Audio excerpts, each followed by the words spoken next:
everybody, welcome to Garden Time with Belle. Well, have you ever seen a plant covered in buds and thought, there is no way I'm cutting that off?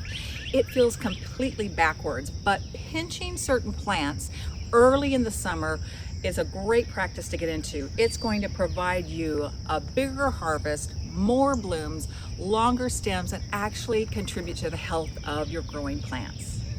In today's video, I'm going to show you exactly which plants love to be pinched, when it's a good time to pinch your plants, and why you should even bother with this simple technique. So before I show you which of the plants in my raised bed garden we are going to be pinching today, I'm going to invite everybody out there to please like and subscribe to my channel. Doing that helps me grow my channel, helps me connect with more wonderful gardeners just like you.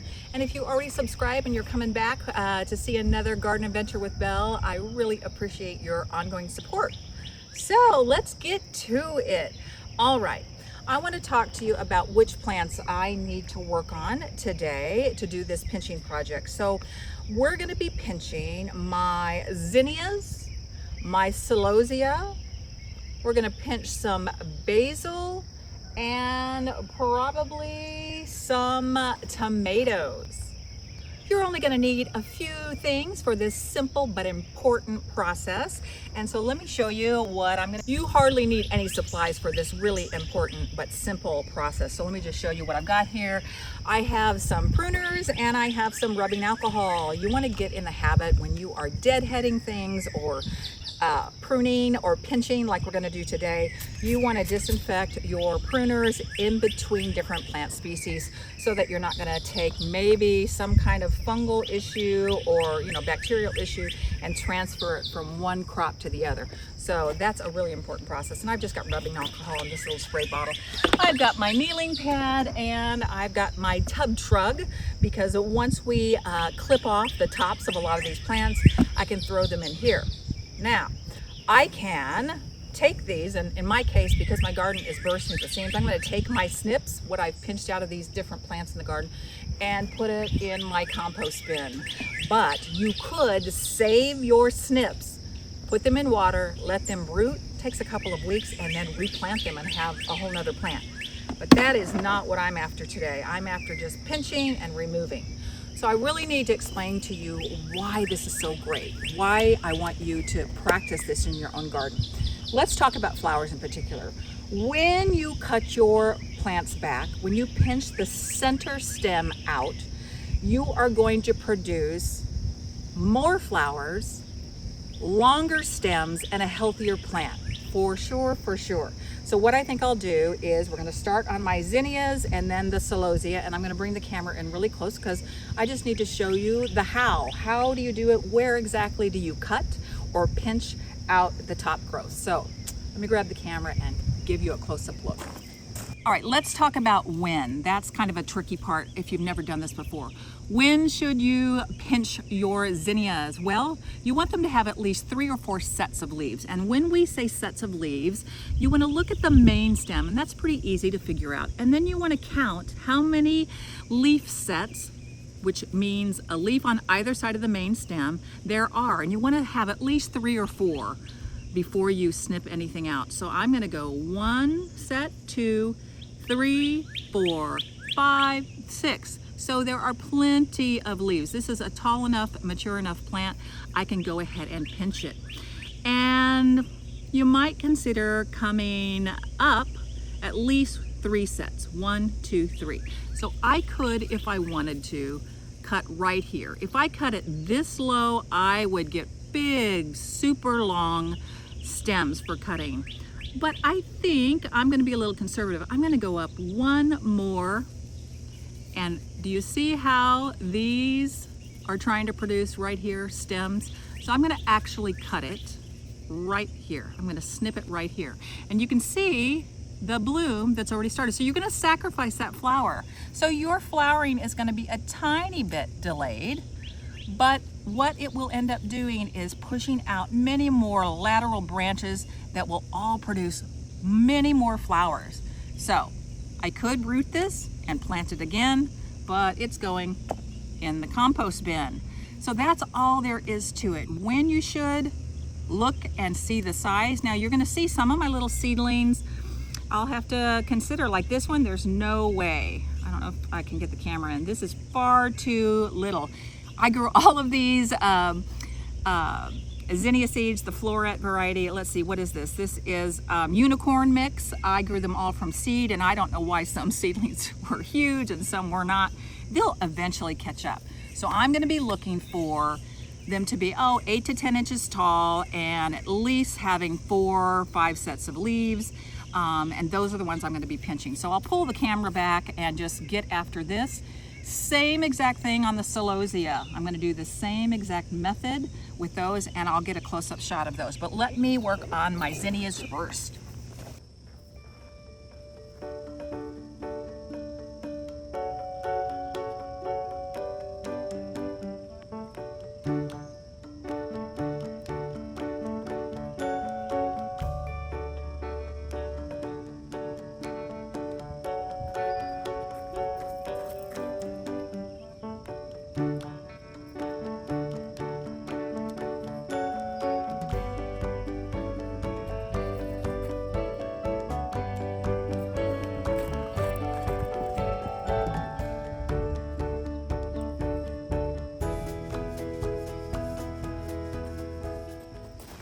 So you notice I did not pinch all of my zinnias because some are too small for that yet. So I'm moving down here to my celosia. This is spun sugar. This is a floret seed that I started in the greenhouse earlier this year, and this is going to pair beautifully with the unicorn mix. So I have, again, made my way from one type of plant to the next, so I really need to give my pruners a quick spritz with some rubbing alcohol just in case. I don't want to introduce anything. Okay, so I am picking this one to show you. Hopefully I can zoom in the camera. And again, you can see it's already forming flowers at the top, but I want it to branch out. So I am going to take it down. Oh goodness, where do I want to take it down to? These are a little bit different in that they do not have sets of leaves directly across from each other. They're kind of staggered. So I hope, if I put my hand there, you can see that. But basically the same method applies. So I'm going to come down to about right there and make my snip. And there's lots and lots of side shoots. That's going to tell the plant to take its energy instead of going straight up and only producing one flower and a bunch of little ones. It's going to say, no, put your energy back into forming a bushier plant and more flowers. That's it. So I need to go around and pick the ones that I think are mature enough to do this too. Again, I could root this and create new plants, but I am almost out of space in my garden. So I'm just going to get after it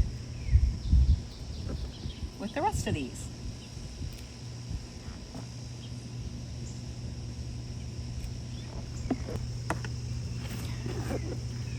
All right, I moved over on the other side of the bed to take care of these celosia. Snip, snip, snip. Pinch, pinch, pinch.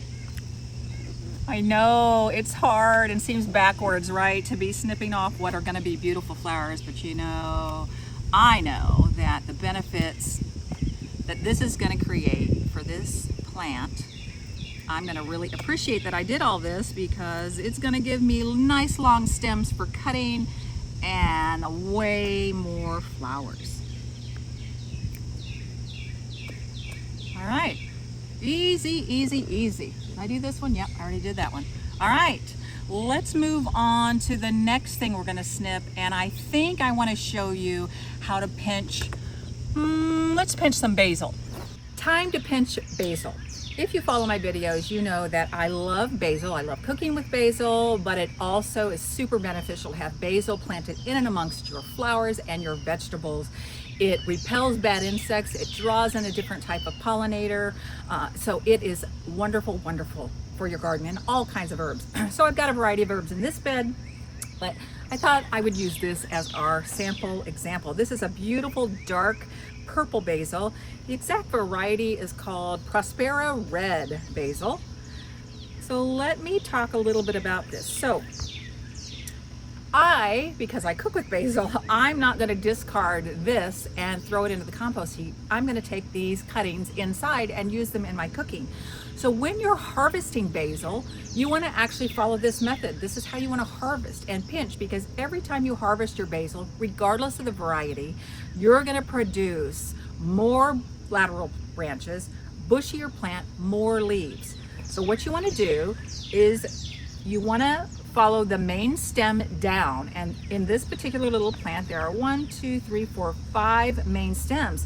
So I'm gonna pinch off all 5 stems, and I think it'll be better if I pull the camera in, so I want you to see what I'm talking about. Okay, I am hoping that this is going to be a nice tight shot so you all can see what I'm doing. Again, I've switched the plants I'm going to be pinching, so I need to disinfect my pruners with a little rubbing alcohol. All right, so again, I was saying when you're going to prune back or pinch back your basil or just harvest them, you want to look. A lot of basil, like this particular kind, it has 5 main stems. So what I'm going to do is I'm going to follow the stem down, and I am going to pinch right above a set of leaves, and I'm going to use this in my cooking. See that? All right, so I'm going to hold on to that. I'm going to go ahead for this purpose to show you how I am going to pinch back all 5 stems. So 1, 2, 3, 4, and let's see here, 5. So I've got some great basil to take in the house and use in some dishes and cooking. And what I've done is I have told this beautiful basil plant to take your energy, instead of sending it straight up and creating flowers and going to seed, it's going to push all its energy into creating big branches, and I'll have a nice healthy plant. So rather than harvesting your basil by randomly selecting, leaves, cut off the top of your basil for your harvest. If you don't use it in cooking, not a big deal. Then put this in your compost heap or work it right back into your native soil. The final category of plants that I want to pinch today would be my tomatoes. Some people like to pinch, some people don't. You do you. I have found in my experience of growing tomatoes for about 40 years, for me, when I get rid of the suckers or pinch out the suckers as my indeterminate tomatoes are growing and growing, it helps my tomatoes in a lot of ways. It increases the harvest because all the energy isn't going to produce all these side stems that aren't really necessary. It helps airflow. Tomatoes in my mid-Missouri garden, where it's hot and humid all summer long, are very susceptible to blight, to wilt, all kinds of things. So creating an airier tomato plant with less dense foliage can really help kind of slow down the attack that is often common in our tomato plants. So I think what will be helpful is I'm going to pull the camera in really close, because the first thing I need to show you all is what is a sucker. Those of you that might not be familiar with that term, you need to know which parts of the tomato plant you really do want to pinch, and it would be what they call suckers. So let me grab the camera and give you a close-up look. All right, since I've moved over to a new crop, I need to give my pruners a little squirt, disinfect those so I don't transfer anything from the basil to my tomatoes. All right, I have picked this Cherokee purple tomato plant, my very favorite. In fact, I'm growing 2 because I love them so much. This is an heirloom variety tomato, and it is what we call indeterminate. Indeterminate tomatoes grow and grow and grow and grow and grow and grow and grow, and don't stop growing until a hard frost in the fall. So they can get enormous, and because of that, it's really important to remove the suckers or pinch the suckers out.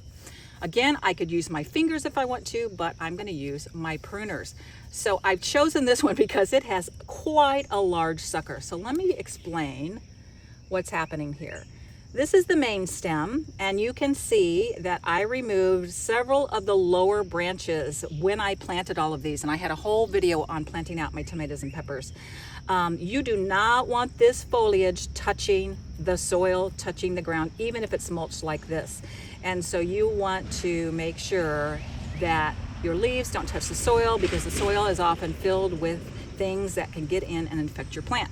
But this has a great example of a sucker. So here's our main stem. all the way up. This is the main stem. And actually it has, oh my goodness, until I got down here I didn't realize it has two giant suckers. This one, and there's one right here. A sucker is a stem that grows between the V of the main stem and a horizontal stem. So this is a sucker. This is going to take a lot of energy away from it producing. So I'm going to simply go in. I'm going to try not to shade it too much, so I hope you all can see. And I am going to simply cut out that sucker and throw it in my compost bin. I'm going to come around here on the other side because there's another huge sucker. And I'm going to take that big old sucker out. So now I'm left with a main stem, and eventually it will grow and grow and grow and produce a lot more tomatoes and keep my plant healthy because there's going to be nice airflow. When you see tomato plants in people's gardens that are just giant bushes of green, that really isn't necessarily the best, healthiest tomato plant. All the energy is going into producing leaves and not fruit and flowers. So yeah, it might not look like much, but it is going to be a much healthier plant, and I'm going to get more tomatoes out of it. Well, that's going to do it for today's video on pinching your plants. I hope I gave you all something to consider. I hope you'll be thinking about, why should you even bother pinching? When should you do it? When's the best time? And of course, how to do it. You got to see the importance of pinching on cut flowers, herbs, and our beloved tomatoes. So there's lots of different applications for pinching. You know, if you're still on the fence and it's making you a little nervous about lopping off side shoots or taking off blooms, why don't you consider just doing it on a few of your plants and comparing? And maybe in your garden it'll work, and maybe you don't see a big enough difference to, you know, take the time to do something like this. But you saw how quickly it can be done and how simple. You need pruners or fingers, that's really about it, and you can get it done. So thank you guys again for hanging out with me. I really appreciate you being in the garden with me today. And until next time, I wish everybody out there happy gardening.